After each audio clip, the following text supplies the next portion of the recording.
Selamat pagi anak-anak, selamat berjumpa kembali dengan pelajaran fisika.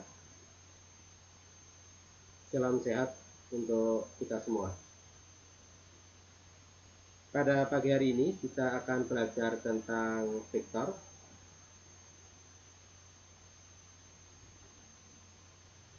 Di mana tujuan yang akan kita pelajari pada hari ini, yaitu yang pertama, menjumlahkan dua vektor atau lebih dengan cara segitiga, jajaran jenjang, dan poligon. Kemudian yang kedua, menjumlahkan dua vektor yang segaris atau membentuk sudut secara grafis menggunakan rumus kosinus. Kemudian yang ketiga, menjumlahkan dua vektor atau lebih dengan cara analisis.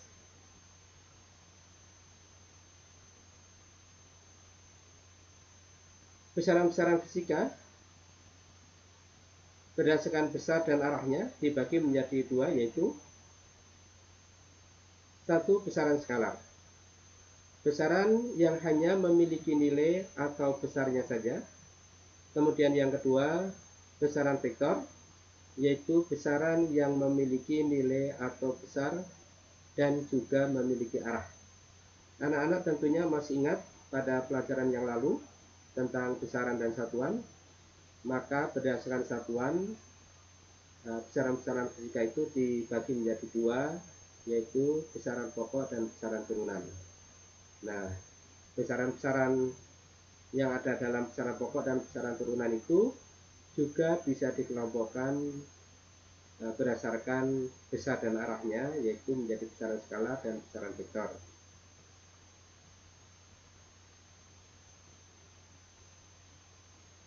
Sekarang kita lihat contoh-contoh besaran vektor, yaitu yang pertama, perpindahan. Ya, biasa ditulis B sama dengan 5 meter per second misalnya, ya arahnya ke kanan. Percepatan juga termasuk besaran vektor, misalnya percepatan A akselerasi ya, yaitu 10 meter per second kuadrat ke kanan. Kemudian biaya, kemudian biasa ditulis dengan P, yaitu massa kalikan kecepatan kilogram meter per second. Tentunya masih banyak lagi besaran-besaran fisika yang termasuk dalam besaran vektor ini. Kemudian kelompok yang kedua yaitu contoh-contoh besaran skalar yang dia hanya memiliki besar atau nilai saja. Misalnya ya, S, nama besarannya, kemudian perlajuan, usaha, energi. Di situ ada energi potensial, energi kinetik, energi mekanik. Ya, di sini punya nilai tetapi tidak memiliki arah. Ya, termasuk massa, waktu, suhu, dan lain-lain. Kemudian bagaimana cara menggambarkan vektor? Vektor digambarkan dengan anak panah. Besarnya vektor dinyatakan dengan panjang anak panah, arah vektor dinyatakan arah anak panah. Jadi kalau vektor, besaran vektor, misalnya perpindahan, kemudian percepatan, itu adalah suatu besaran yang memiliki besar dan arah. Maka kalau kita gambarkan, yaitu kita menggunakan anak panah. Panjang ya dari sini sampai di sini, ini adalah menggambarkan besarnya vektor atau menyatakan besarnya, sedangkan arahnya ini dalam hal ini kita berikan contoh arahnya ke kanan, ini arah anak panah ini menunjukkan arahnya. Sehingga kalau ada vektor lain yang arahnya meskipun besar, tentunya vektor itu tidak sama. Jadi saya ulang, vektor digambarkan dengan anak panah, panjang anak panah ini menyatakan besarnya vektor, kemudian arah anak panah ini menyatakan arah vektor. Kemudian bagaimana menulis penulisan vektor, ya, notasi vektor. Nah, di sini ada dua cara. Yang pertama, yang A, yaitu dengan memberikan tanda vektor atau anak panah di atas nama vektor. Misalnya D, vektor D, ya. Ini adalah perpindahan misalnya. Nah, di sini ada tanda anak panah di atasnya. Atau misalnya vektor OA, ya, dengan dituliskan dengan dua huruf. Nah, ini ada tanda anak panah di atasnya. Ini cara yang pertama. Jadi kalau ada tanda di atasnya anak panah ini, berarti dia menyatakan besaran vektor. Kemudian cara yang kedua yaitu dengan menuliskan huruf yang dicetak tebal atau bold. Misalnya ini, ya. Nah, dalam hal ini mana yang lebih mudah? Ya, itulah yang kita pilih. Misalnya kita sedang menuliskan di papan tulis menggunakan spidol, ya tentunya untuk menuliskan bold ini agak kesulitan kita. Tetapi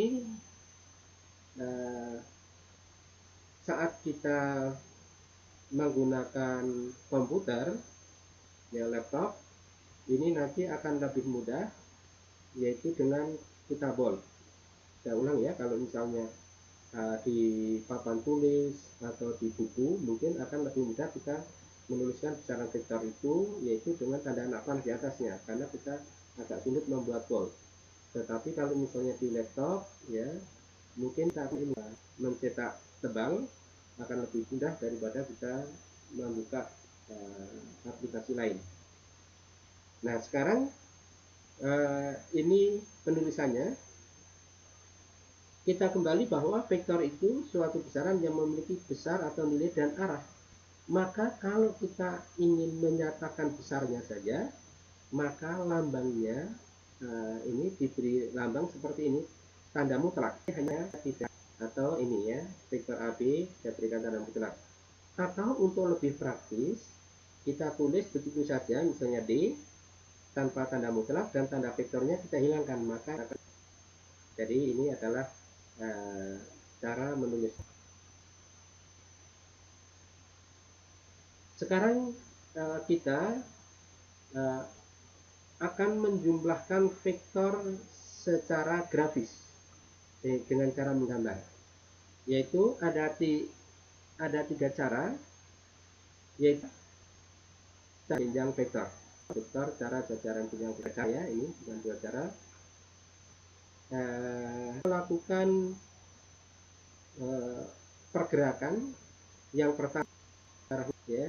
Kemudian misalnya ada kecepatan air, ya, ya, ini bisa dicari penjumlahannya, yaitu ini pangkal vektor, ini pangkal vektor yang pertama, setelah itu sama ke ujung vektor yang kedua, maka ini kita akan resultan atau penjumlahan dari vektor V1 dan kemudian segi banyak. Misalnya ada beberapa buah vektor, caranya sama, vektor B, C, vektor menuju apa, maka inilah hasil vektor T.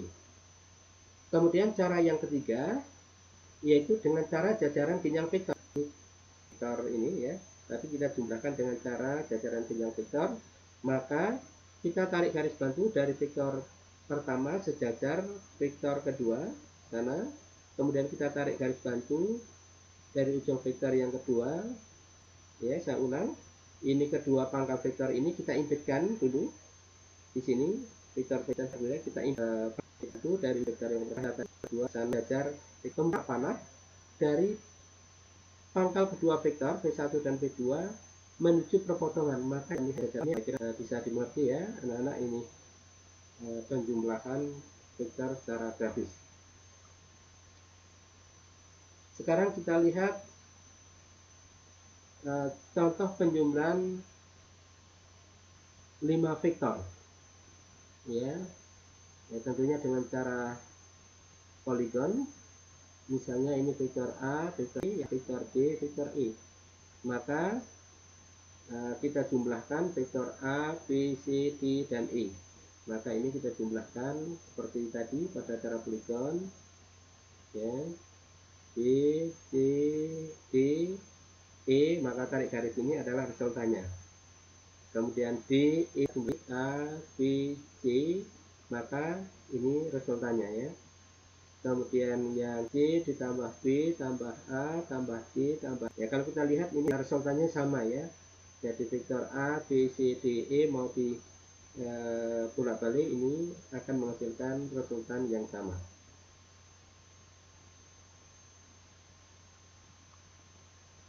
Ya, ini kita lihat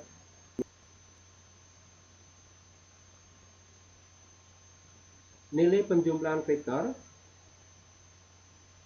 Ini kita jumlahkan dengan cara jajaran kenyang vektor.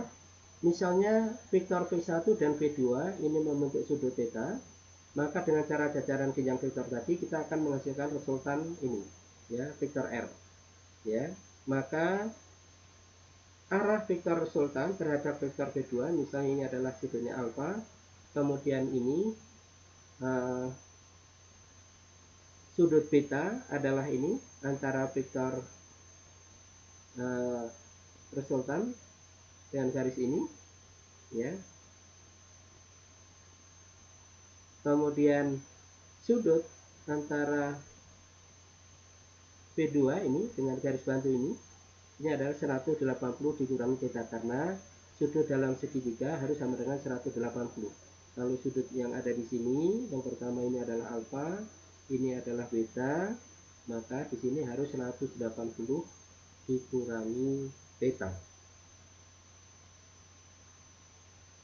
Ya. Theta adalah ini, ya.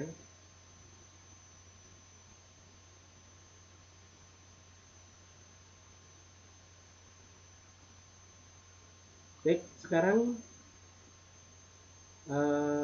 untuk menghitung resultan, yaitu kita menggunakan rumus, yaitu R kuadrat sama dengan V1 kuadrat, ya, besarnya ini, ditambah V2 kuadrat ditambah 2 V1 V2 kosinus theta, atau R sama dengan akar V1 kuadrat ditambah V2 kuadrat ditambah 2 V1 V2 kosinus theta, ya, untuk mencari besarnya. Sedangkan untuk mencari arah vektor R, ini arahnya kemana, yaitu ini misalnya sudutnya alfa, ya, yaitu dengan aturan sinus, maka kita menggunakan besarnya V1 yang besarnya sama dengan yang di sini dibagi sinus alfa, ini sudut yang menghadap V1 ini, ya, kemudian ini sama dengan V2 ini, ya, berarti yang menghadap ini adalah sudut beta, berarti V2 dibagi sinus beta, kemudian R panjang ini, ya, yang menghadap adalah 180 dikurangi theta, ya, dibagi dengan sinus 180 derajat dikurangi theta. Ya, jadi untuk menentukan ini, sehingga nanti kalau V1 nya ada, V2 nya ada, sinus sudut beta nya ada, pasti sudut alfanya bisa dicari, ya, menggunakan aturan sinus. Sekarang kita lihat contoh soal. Dua buah gaya yang sama besar masing-masing 10 Newton mengapit sudut 60 derajat seperti pada gambar. Kemudian hitunglah resultan kedua gaya tersebut. Kemudian yang B, arah gaya resultan dari gaya F1. Maka kita lihat antara F1 dan F2 itu membentuk sudut 60 derajat. Maka dengan cara seperti tadi, ya, ini sudut alfa, ini sudut 180 dikurangi 60, karena di sini alfa ini sama dengan di sini, ya, maka ini 180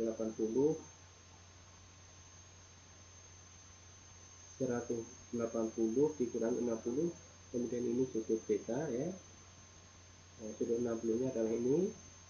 Maka cara mencarinya menggunakan rumus yang tadi, resultan, maka kita masukkan besar resultannya ini, yaitu akar 10 kuadrat ditambah 10 kuadrat ditambah 2 10 kalikan 10 ya, karena nilainya sama, kosinus 60 sudut antara F1 dan F2, maka kosinus 60 itu setengah kalikan 21, 10 kalikan 10 100, ini 100, ini 100, maka R sama dengan akar 300 atau 10 akar 3.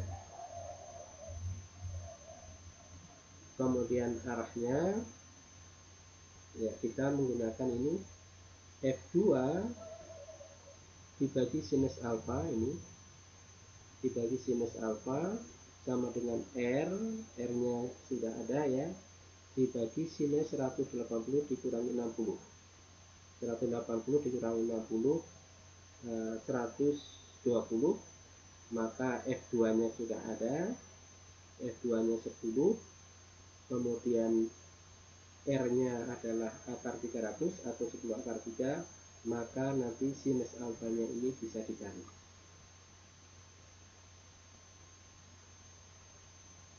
Kemudian penjumlahan dengan cara analisis vektor. Ya, maka caranya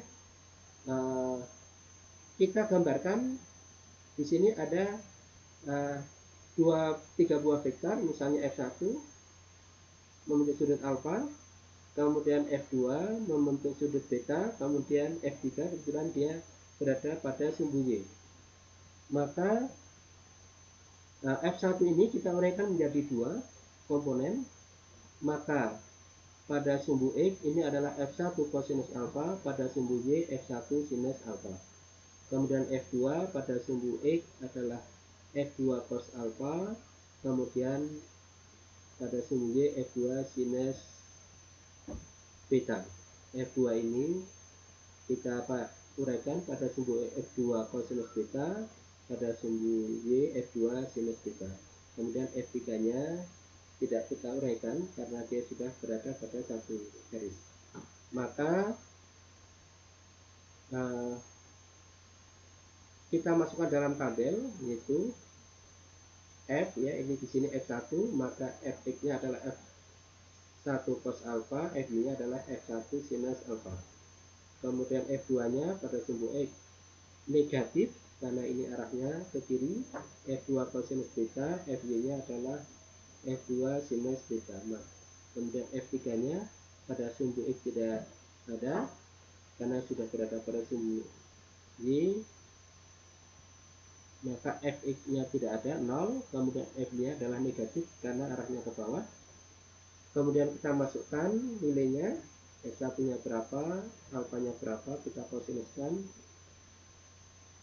untuk Fy nya juga seperti itu. Kemudian kita jumlahkan ya, maka sigma Fx jumlahnya berapa, sigma Fy sama dengan berapa, kemudian R nya akar sigma Fx kuadrat ditambah sigma Fy kuadrat.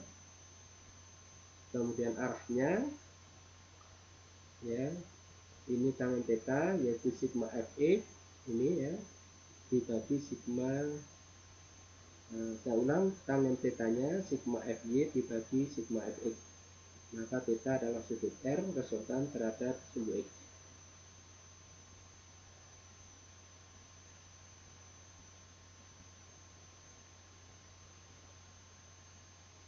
Silahkan ini satu soal ini nanti didiskusikan, diminta untuk menghitung resultan dari ketiga vektor tersebut dan tentukan arah vektor resultan terhadap sumbu X. Nanti bisa dilihat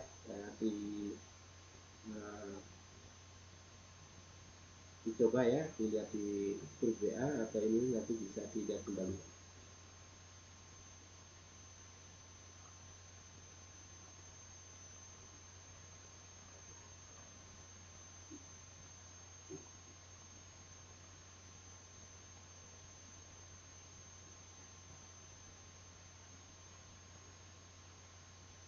Bagaimana dua vektor itu kalau kita kalikan? Maka perkalian vektor ini ada dua cara, yaitu perkalian titik dua vektor atau biasa dinamakan dot product. misalnya ada dua buah vektor, vektor A arahnya ke sana, kemudian vektor B, ya, dia membentuk sudut theta, maka perkalian vektor A dot B, perkalian titik, ini sama dengan AB kalikan kosinus theta, kosinus sudut antara A dan B. Kemudian sifat dari perkalian titik ini, ya, A dot B sama dengan B dot A, atau A dot B ditambah D sama dengan A dot B ditambah A dot C. Contohnya perkalian titik antara dua buah vektor ini misalnya pada usaha, ya, maka usaha ini merupakan perkalian titik antara gaya dan perpindahan, sehingga ini Fx kalikan kosinus theta.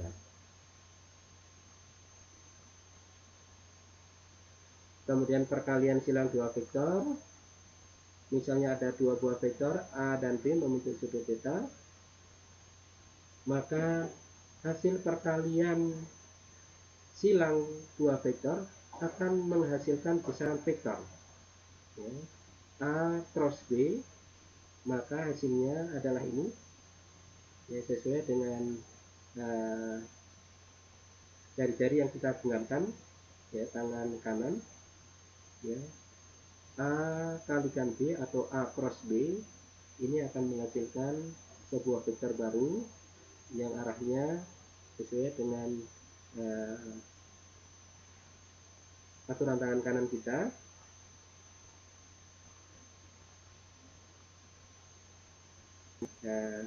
Arahnya berlawanan, A cross B sama dengan AB, A cross B sama dengan AB sinus theta. Kalau perkalian titik antara dua vektor tadi akan menghasilkan besaran skalar, yaitu fungsi kosinus. Kemudian kalau perkalian silang ini sinus.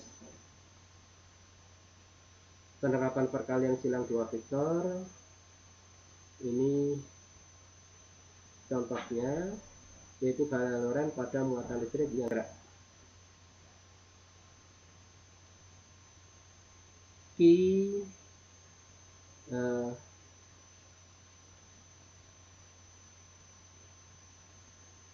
F merupakan hasil perkalian